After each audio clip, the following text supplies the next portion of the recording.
Hello, and welcome to Move with Soul, the podcast where we talk about how connecting with your physical body is the foundation of you being able to be comfortable in your skin, go out, share your gifts, share your voice, do your thing, all while being grounded in who you really are. In today's episode, we're talking about overcoming indecision. I'll share some of the best tips that you can start using right away to make embodied, grounded decisions, along with the continuation of my saga of how I came to not only indecision or how not only embodied decisions, but really this entire work altogether. This is like the main meat and potatoes of why I am so big on this and just like cannot stop talking about it and want to share it with everybody. We're gonna play with how filming it is today. So if you're watching this, hey, we'll see. We'll see. Normally I just record it voice because like I don't script these podcasts. I don't write bullet points. All I have is an idea and just kind of free flow. So I try to eliminate as many distractions as I can, whether it be like make sure that my house is nice and tidy or whatever, my makeup looks good. We're just going to wing it and see how it goes. So if you like to watch this, let me know. We'll see. We'll see. What is an embodied decision? An embodied decision is essentially you making a choice, or perhaps even waiting to make a choice until you feel this anchored, grounded feeling in your body. And I'm not saying that it's always going to be comfortable or it's always going to be clear, but you know that it's coming from the deepest truth inside you, your own body's wisdom, and not external sources or doing things that you think you should, or making a choice now so you can do XYZ in the future. No, it is like your deepest, most connected, intuitive point. That is an embodied decision. If you haven't listened to the previous episode, part 1 already, go and check that out because I'm going to be continuing on with that same story. Now, this episode, I'll start with a few tips that you can start putting into play right now if you have a decision that you're trying to make. I've had a few people reach out being like, oh, what perfect timing. I've been in between this and this and feeling so discombobulated. Like, I got you. No worries. I'm going to share a few of the things that even the most indecisive person in the entire planet uses to find clarity and centered and grounded through even the most difficult of decisions. Tried and true. And then I'll continue on with that same story. Nonetheless, I'll give a little recap now on how I went from graduating university, graduating college, and deciding that I'm going to leave with my backpack and I'm going to travel the world, and then not realizing how much of a control freak I am and how much I needed to have all the certainty laid out for me as it was while I went through the school system. And my nervous system, my body was just like, I couldn't handle it. I couldn't handle it. So without further ado, let's dive into these tips. The first tip is making an entire full spectrum decision by using your mind, your logical mind, your heart, and your gut, your primal, your body, your sacral chakra. So this is actually a technique that I learned when I was training to be an embodiment coach through my teacher, Sahara Rose. And she shared this, and it was just such a beautiful, powerful way to integrate a full spectrum embodied decision. And I've been using it ever since. So it's a 3-step process.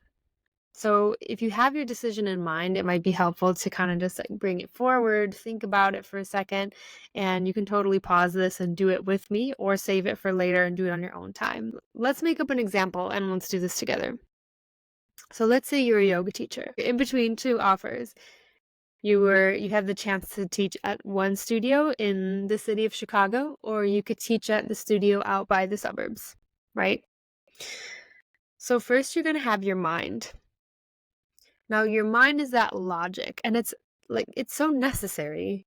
Our mind is what makes sense of the world. Our mind is what takes in all the information that we're constantly receiving from the world around us and compartmentalizes it, right? And our mind, our brain is what literally keeps us safe. Our brain gets that stimulus that like this could be scary or this is good for you, and it sends it to your body, and then your body reacts, and then it becomes this whole thing, right? So the mind is what we are most accustomed to using, especially with all this information and social media and things in like our modern world. That's what we're most plugged into. So start there. I recommending start there if that feels good to you, you know? And get out your piece of paper and then just or get your voice memo out or even call up a loving friend that's willing to hold space for you through this and just state out all the pros and cons, right? All the pros and cons. So, for example, studio in the city, more exciting, new opportunities. There's more opportunities in the city to make connections. You love going down into the city. Your favorite coffee shops are there. You love the buzz. You love the excitement. It just feels like so much fun. This studio, it has been on your bucket list. Like it's literally been on your vision board to go there. It's the most beautiful studio. They host all the big name teachers and you're going to get a piece of that. You're going to get to be around all these teachers that really inspire you. Super dedicated, incredible, well-known teachers, right? Maybe it'll be good for your brand. However, you're going to have to deal with that city traffic, that rush hour, only to go in and teach a 1 to 2 hour class. Maybe the pay is more, but you're going to have to pay tolls and your gas and all that extra time when you could be doing something else. That's all money lost, right? Okay, it's in Chicago, so in the winter there's guaranteed to be horrible weather. So you're going to have to drive maybe in the snow or the ice, and that's not going to be fun at all. Then you have your other option to teach in the studio in the suburbs. It's 10 minutes from your house. It's nice and close. You feel really comfortable there. It's smaller classes, so you're already used to that. You're not so you don't have to worry about projecting your voice or being loud or using a microphone or something weird like that. You already have a few teacher friends and students that you know would come to your classes there and they'd be really super regular. Maybe the pay isn't as much. Maybe that's kind of just like, that's the logical option, right? To take the job that's close to you instead of having to drive into the city, but something just feels like like you might even find yourself talking yourself into it more than you actually feel excited about it. You're like, your mind is like, well, you should do this because it's closer and all that other, money you're going to lose having to drive and pay tolls and gas. But like something just feels a bit like, right? But anyway, you're going to get all your pros and cons list down and you have it all out there, the good, the bad, the ugly of each option. And the next step, heart. If you're doing this right after the mind one, do something to clear that. Like, so maybe turn on a song and just shake it out, dance it out, or, stretch, do a couple of, neck and back stretches, or just kind of like get rid of that. Maybe even humming, something to just get you out of your mind and into your heart.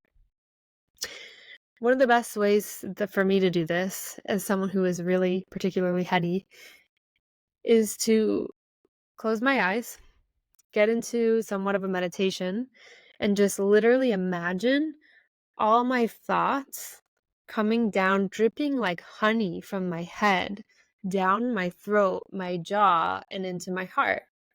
I also love to actually tap my heart or just run my fingers just here, just to get me really tapped in and tuned into that space. And don't skimp this step. Like, you really want to make sure you're connected from your mind into your heart.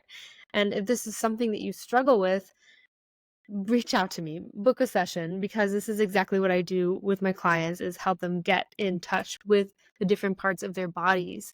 So they're not only living from their logical mind, they're not missing all that empowerment, juicy, authentic, intuitive wisdom that is already here within you, like tapping into that.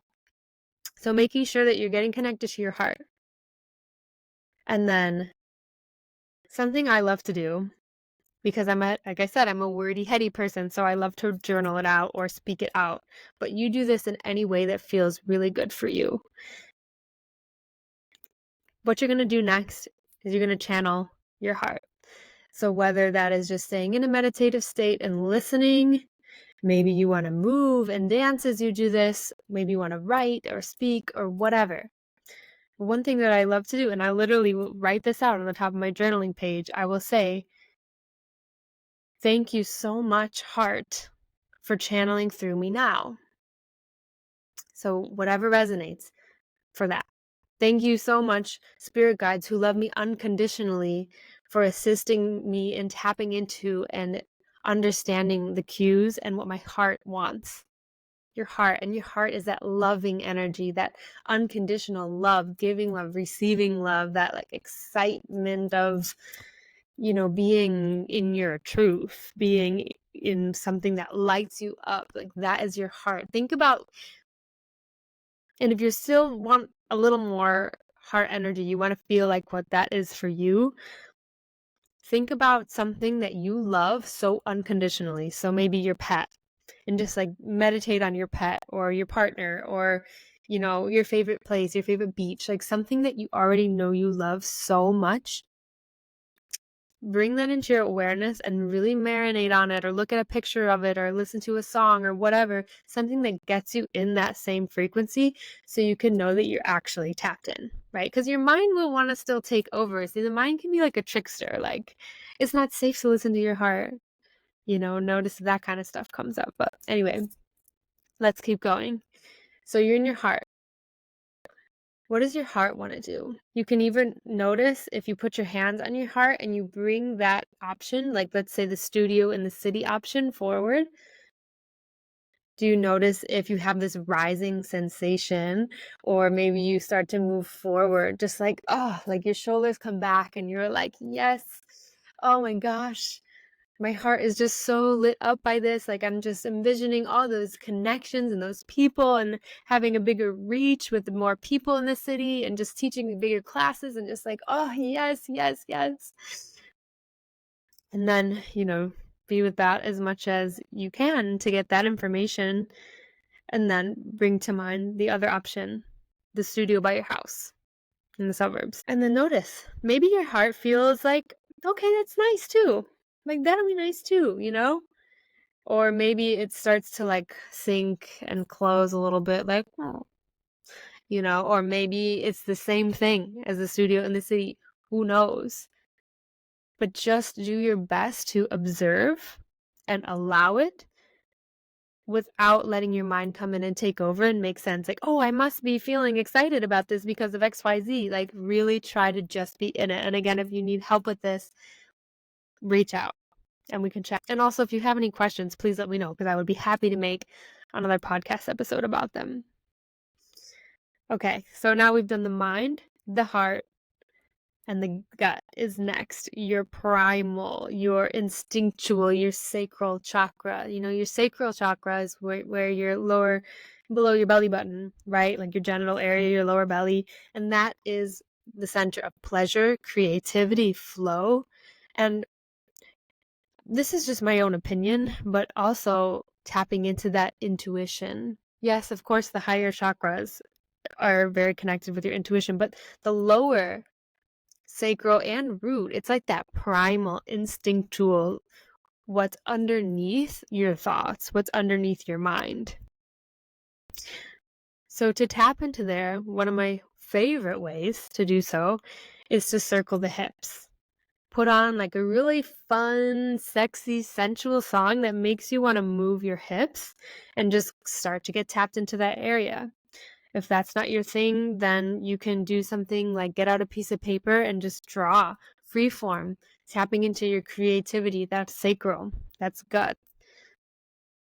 It could be, whether singing or like some type of a creative outlet, or even just placing your hands on your lower belly and just breathing there, doing some breath work.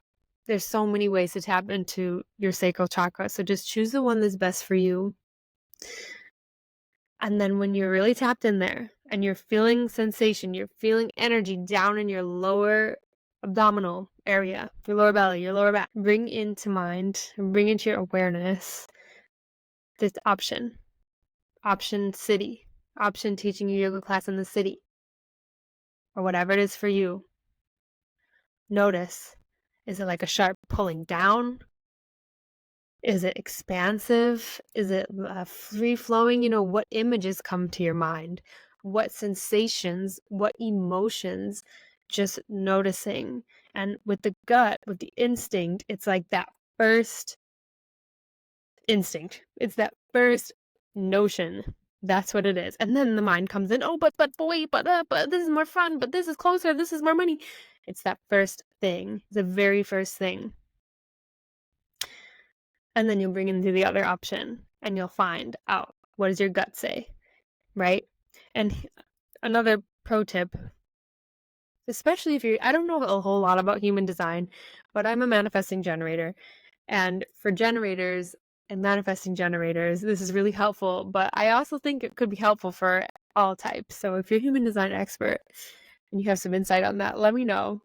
Let us know here. But having somebody ask you a question, do you want to work at the city? Do you want to work at the studio in the city? Like your very first, Not saying yes, but, no, like that split second instinct, right? And then, same for the latter. So you can play with those or try those, or even if you don't have somebody to ask you, like write in your journal, do I want to do this? And seeing that on the page and just notice how your gut reacts. Is it pulling down? Is it expansive? Is it nothing, neutral? Maybe there's no answer, right? So that is the decision-making process of using your mind, your heart, and your gut, your sacral, your instinct. So now you have 3 areas to pull wisdom from, right? And one's not better than the other.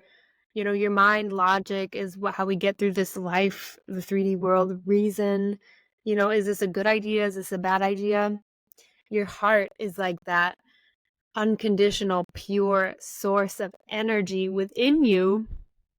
But have you ever heard that term, rose-colored glasses, right? Sometimes our hearts can lead us in directions that might not necessarily be best, but it's still so valuable when making your decision. And then your gut, your primal instinct, your initial intuition, that fast hit of intuition could be exactly what you're meant to do. It could also be coming from conditioning and fear and like, that's not safe. Maybe you've been through a situation in the past where you went into the city and, someone was following you, that might be like that conditioning that's still living there in that center. So I'm not saying that this is a foolproof method. However, it's going to give you that full spectrum information based on who you are, your being, your body right here, right now.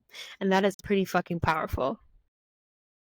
So if you're going to give this a go, let me know how it goes. Be sure on a little bit longer than I was intending. So I want to get to a bit of the story, but it looks like there's going to be part 3 of the story. Because man, do I wish I had this decision-making process during this period of my life. Instead, I was asking like any stranger that I could, whether they thought I should take this job or that job or do this thing or do that thing. And like, I'll never forget, there was this one girl, I was sitting outside a hostel in Brisbane, Australia, and this is probably like almost peak indecision paralysis of time. And I was sitting there and I had like 2 jobs I was in between, and like, does it matter which job I took? No, I was going to be there for a couple of months. It would have been fine either way. But I was asking like everybody, what should I do? What should I do? And she says, okay, Jeanne, we're going to flip a coin, and depending on which answer, like you'll flip your coin, right? And depending on how you feel when that answer comes up, like, do you feel relieved or do you feel disappointed? And that's your actual answer. That's the gut instinct, right? That's instinctual, right? Your mind might be saying, oh, but this option's better, but that option, like, I hope I actually get this option because it'll be easier. But that moment instinct, that's the sacral. So I didn't even know I was using this method back then, but I don't think I was even able to absorb that advice at the time, but it always stuck with me. But anyway, back to the story. So it was January 1st, 2018, the first day of 2018. And I'm at the airport on my flight over to Australia. And mind you, I had made probably about 15 or 16 pro and con lists for which date I should leave for Australia. Like, it started to become a thing in my life that was taking over way too much energy. I'm making decisions. But I settled on this date. I don't know how, probably because of the pros and cons. So that's only using your mind to make a decision, right? So I landed on this day and I said, "Yep, let's do it. Let's go." So I get there and I'm thinking, "Okay, I'm here finally. I'll be able to relax and be in the flow and be open." Mm-mm. It took me, I think, 3 months, 4 months to get settled. So I get over to Australia, I land there, I already had all these plans started out, hit the ground. I had all my flights booked. I was gonna visit this friend, I was gonna visit that friend, and do this thing. So I had my whole thing planned out. And guess what? It all went to shit. Every single plan. But it's kind of divine at the same time. So this part of the story, it gets a little bit heavy, I forewarn you, but it goes to show that no matter, at least I believe, and that no matter what happens, we're always divinely guided over any decision. Like, of course, we have free will, but I believe that we're divinely guided in certain moments where it's like, hey, look, listen, you need to be here now, even if you're the most indecisive person in the entire world. So I landed in Melbourne. That was where my best friend lived from the US. We've been friends since we were 8 years old. She's half Australian. So I land and I go visit her, and I'm there for a few days. I had this plan to go to visit Sydney, my one friend in Sydney, and then to go up to the Gold Coast, not the Gold Coast, to go up to Queensland, where one of my very close friends who I met, I lived with her for a while when I was in Spain. We traveled together. It's like super soul sister. She had an unfortunate diagnosis of a really rare skin cancer, and she was not doing well. And at the same time, my best friend, my one that I've known since I was 8, her father had ALS, and he was also not doing well. She had moved back to Australia after college, and she was the one that was there for me when I lost my dad, like every single day. So I had this like always fear that I wasn't going to be able to be there for her, when that inevitably happened. Yes, I was trying to have as much fun as possible, but I also had these very scary situations with loss and death that were happening to very close people around me. And unfortunately, that's something that I had experience with, before a lot of my friends and family at a young age. So there was a lot going on. There was a lot going on in the ethers, in the world, in my life. So I get there, I get to Australia. I go to my friend, I visit him up in Sydney, right?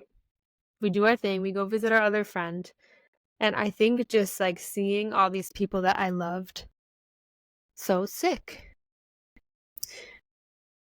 I clung on to I need to make a decision in order for myself to be comfortable and safe more than I've ever had in my life. It was like I wanted to jump out of my body and into the future where I didn't have to deal with this stuff.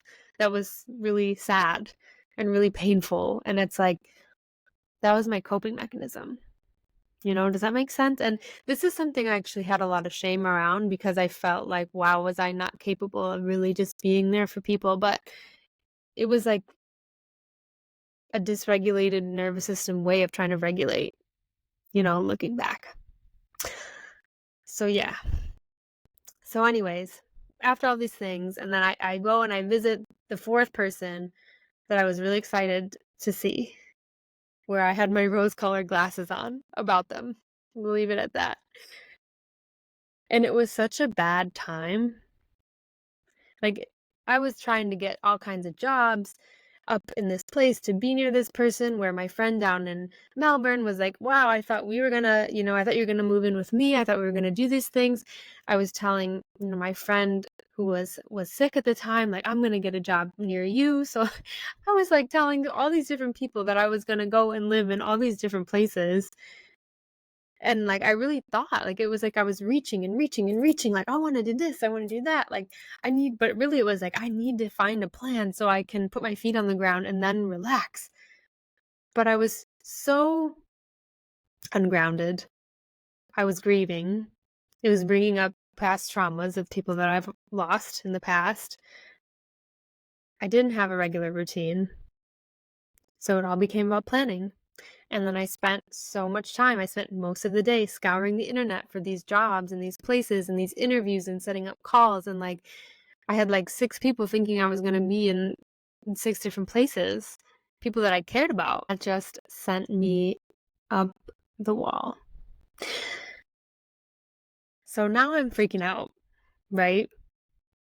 And I ended up it ended up going really south with the person I had the rose-colored glasses on for, and I saw the reality of the situation, and I think that was just like a breaking point. And I had booked a flight originally, like back when I was in the US. I said, I'm going to visit XYZ people, and then I'm going to fly back to Melbourne, where my best friend lived, my best friend from childhood. And then I had changed the plan like 500,000 times between that point and then, but I still had this flight booked. And like, that's one thing people tease me about is like, Jeannie, how many flights have you booked that you haven't got on? Like, so many. It's actually embarrassing.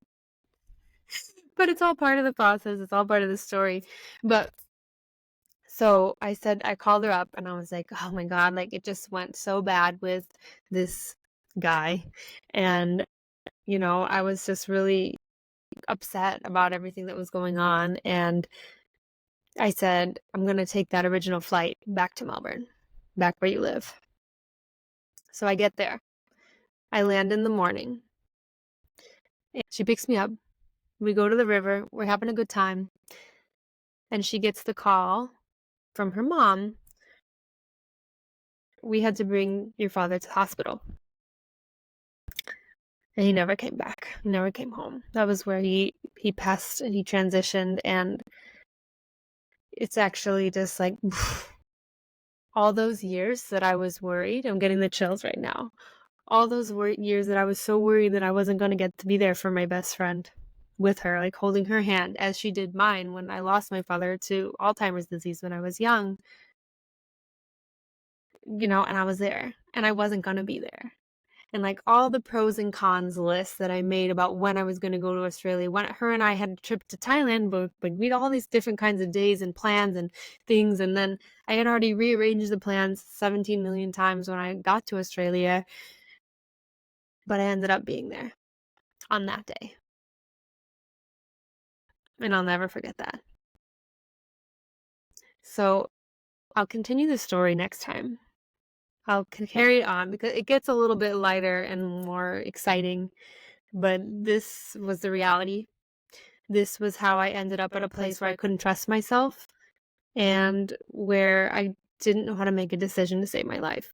And I had this immense amount of guilt for the amount of people that I involved in my indecision chaos,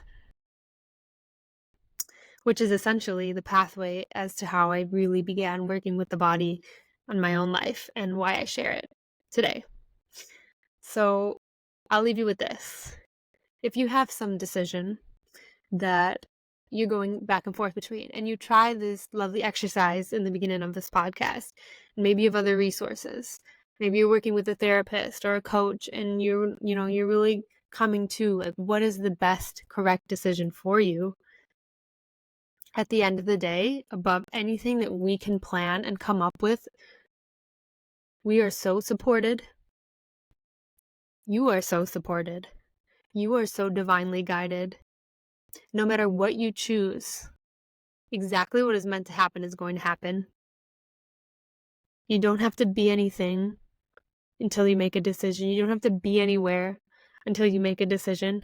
No matter what happens, you are so unconditionally loved and supported by forces that we may feel, but we may not see. So just take a deep breath and a deep breath out and know that no matter what you choose, everything is perfect and you are perfect.